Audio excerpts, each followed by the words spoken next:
हम UGC net political science unit 9 की जो लेक्चर सीरीज है उसके लेक्चर 3 में।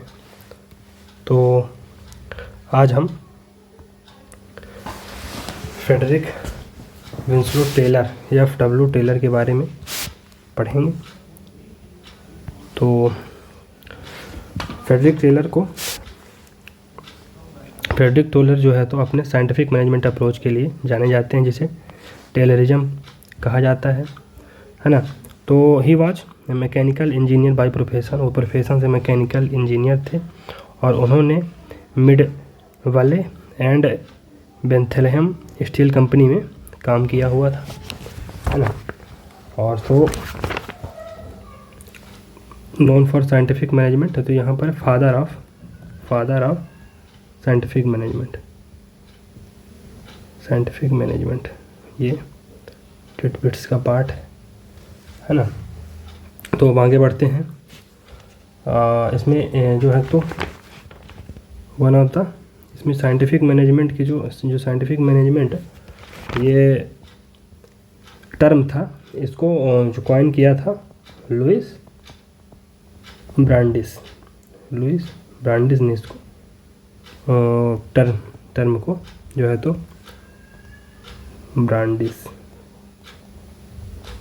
इसको कॉइन किया था। तो चलिए आगे बढ़ते हैं। तो इनके जो महत्वपूर्ण वर्क हैं तो इनको क्रोनोलॉजी के साथ याद करिएगा, बिकॉज दे आर आस्क्ड, है ना। तो इनको क्रोनोलॉजी में याद करिएगा। अपीस रेट सिस्टम 1895 में, सॉप मैनेजमेंट 1903 में, the art of cutting metal 1916 में, and the principle of scientific management 1911 में, है ना। जो फ्रेडरिक टेलर के से दो एक पिग आयरन एक्सपेरिमेंट ये भी एसोसिएटेड है, तो इसको भी याद रखिएगा। और मेंटल रिवोल्यूशन आगे हम पढ़ेंगे, मेंटल रिवोल्यूशन, ठीक है। उन्होंने वर्कर्स के लिए मेंटल रिवोल्यूशन बताया, तो उसको आगे हम पढ़ेंगे, है ना। तो मैनेजमेंट और ऑर्गेनाइजेशन ने उस समय क्या क्या प्रॉब्लम फेस कर रहे थे, है ना। तो पहला था कि there was no clear understanding of the respective responsibility of, है ना। तो मैनेजर और वर्कर के बीच जो है तो क्लियर कट रिस्पॉन्सिबिलिटीज़ का जो है तो अंडरस्टैंडिंग का अभाव था, है ना। वर्क का कोई इफ़ेक्टिव स्टैंडर्डाइजेशन नहीं था, है ना। प्रोडक्टिविटी लो थी, है ना। और जो डिसीजन मेकिंग प्रोसेस थी वो बहुत ही अनसाइंटिफिक थी। तो और एक प्रॉब्लम ऑफ सोल्डरिंग भी थी। प्रॉब्लम ऑफ सोल्डरिंग क्या है? A phenomena where workers supposedly operate, है ना। तो जो वर्कर्स होते हैं वो अपने जो कैपेसिटी से कम परफॉर्म करते हैं, तो ये प्रॉब्लम ऑफ सोल्डरिंग की प्रॉब्लम थी, है ना। तो पूछ लिया जाए कि प्रॉब्लम ऑफ सोल्डरिंग किससे क्या थी, तो ये जब वर्कर अपनी कैपेसिटी से कम काम करता है तो इससे प्रॉब्लम ऑफ सोल्डरिंग कहते हैं, है ना।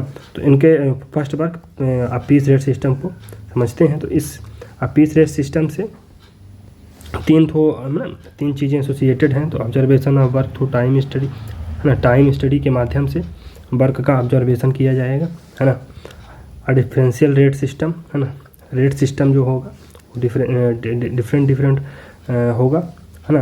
Paying man and not position, है। तो इसमें व्यक्ति मैन को पेड किया जाएगा, ना कि उनकी पोजीशन को, ऐसा कुछ था, है ना। The art of cutting metal, है ना। इसकी जो दूसरी बुक का नाम था, इसमें क्या था कि the paper was based on a series of 30,000 to 50,000 recorded experiment, है ना। तो 30,000 से 50,000 रिकॉर्डेड एक्सपेरिमेंटेशन के ऊपर ये पेपर बेस्ड था, है ना। इसमें क्या था, एसोसिएटेड था कि the right way to cut steel should not be based on rule of thumb but should be discovered through scientific method, है ना। तो स्टील को काटने का जो राइट है ना, सही तरीका है, वो रूल ऑफ थंब के बिना बेस्ड होकर, है ना, हमको एक साइंटिफिक मेथड का ईजाद करने की इसमें बात की गई थी, है ना। इसमें जो है तो फ्रेडरिक टेलर जो है तो 4 बेसिक प्रिंसिपल ऑफ मैनेजमेंट बताते हैं, है ना। पहला क्या है? Development of true science of work, है ना। It means having an organised knowledge of what work is to be done, है ना। इसमें जो वर्क किया जाना है उसका ऑर्गेनाइज्ड नॉलेज होना चाहिए, संगठित नॉलेज, है ना। Development of science of work helps in improvement of productivity, है ना। अगर हम science of work to science of work develop कर लेते हैं तो इससे क्या होगा, इससे हमारी प्रोडक्टिविटी इन्हेंस होगी, है ना। तो helps in improvement of productivity, है ना।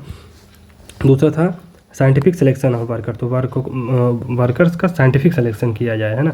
तो जो है तो इसमें only workers fit to a particular job should be recruited, है ना। जो वर्कर जिस काम के लिए फिट है केवल उसी वर्कर को इसमें रिक्रूट किया जाएगा, है ना। Workers aptitude their intellectual ability and performance need to be tested, है ना। तो वर्कर्स का एप्टीट्यूड क्या है, उनकी इंटेलेक्चुअल एबिलिटी और उनका परफॉर्मेंस जो है तो ये भी टेस्ट किया जाएगा, है ना।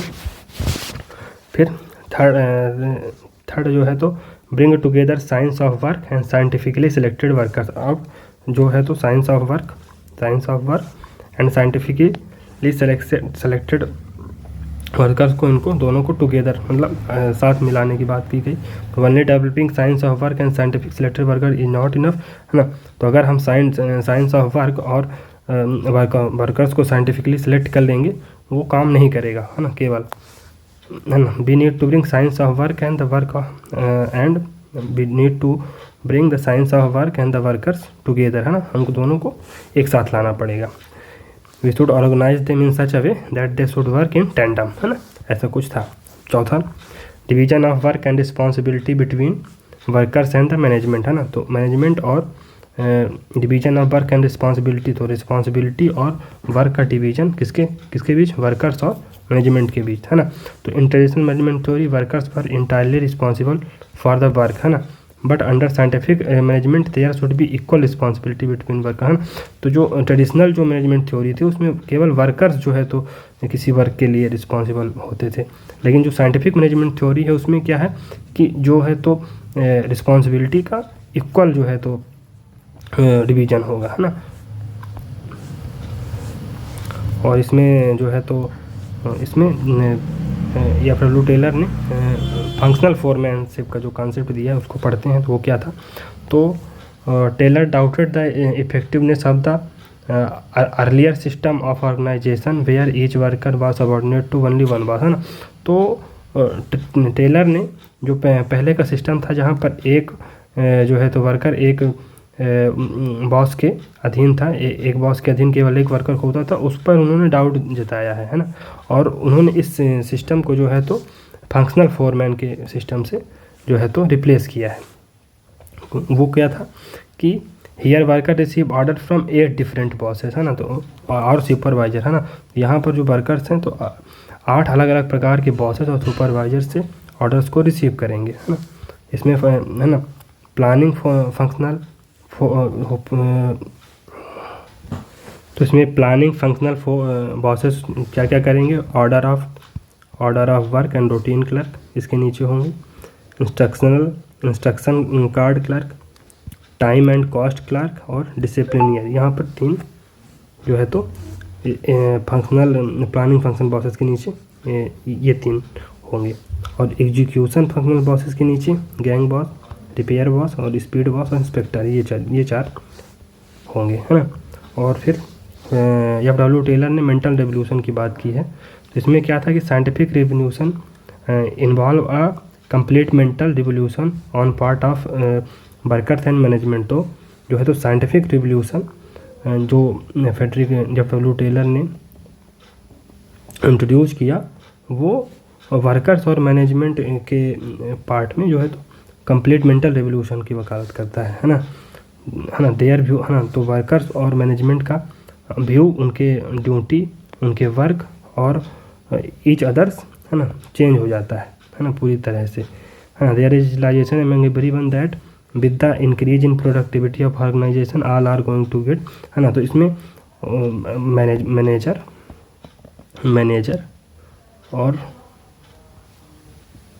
मैनेजर और वर्कर्स के बीच ये है ना बात रियलाइज कर लेते हैं दोनों कि अगर ऑर्गेनाइजेशन की प्रोडक्टिविटी इंक्रीज होगी तो सभी को बेनिफिट होगा, है ना। इसमें फिर आगे हम पढ़ते हैं work study and work measurement. तो scientific study of work by using time study and motion study technique, है ना। तो इसमें work study and work management इसमें क्या था कि scientific study of work by using time study and motion study technique, है ना। तो इसमें फ्रेडरिक टेलर जो है तो वर्क की साइंटिफिक स्टडी, टाइम स्टडी और मोशन स्टडी टेक्निक के माध्यम से वर्क की सिस्टमेटिक स्टडी करने की बात करते हैं, है ना। इससे क्या है कि हम जिससे हम one best way of doing work, जिससे माध्यम से हम जान सकते हैं। स्टैंडर्डाइजेशन ऑफ टूल्स को भी उन्होंने स्टैंडर्डाइजेशन करने की बात कही, है ना। Needed for a particular job, है ना। तो standard tools needed for a है ना, फॉर अ पर्टिकुलर जॉब। इसमें क्या था कि बेंथम स्टील वर्क कंपनी में सोवल एक्सपेरिमेंट हुआ था, तो इसमें उसको ध्यान रखिएगा। सोवल एक्सपेरिमेंट किससे रिलेटेड है, तो F.W. टेलर के साइंटिफिक मैनेजमेंट से रिलेटेड है। इसमें क्या किया था उन्होंने सोवल एक्सपेरिमेंट में, ये replaced heavy weight shovel with light weight shovel, है ना। तो हैवी वेट सॉवेल को लाइट वेट सॉवेल से इन्होंने रिप्लेस किया था, है ना। तो this brought the number from 500 to 150, है ना। तो ये जो है तो वर्कर्स के नंबर को 500 से 140 ला दिया, because now light weight shovel है तो need of worker is reduced, है ना। There is less worker needed to perform the same task, है ना। तो ये एक्सपेरिमेंट था। इसमें क्रिटिसिज्म क्या क्या है, F.W. टेलर्स का क्रिटिसिज्म ये जानते हैं। तो दो नज़रियों से इसको हम देख सकते हैं, वर्कर्स और ट्रेड यूनियन से।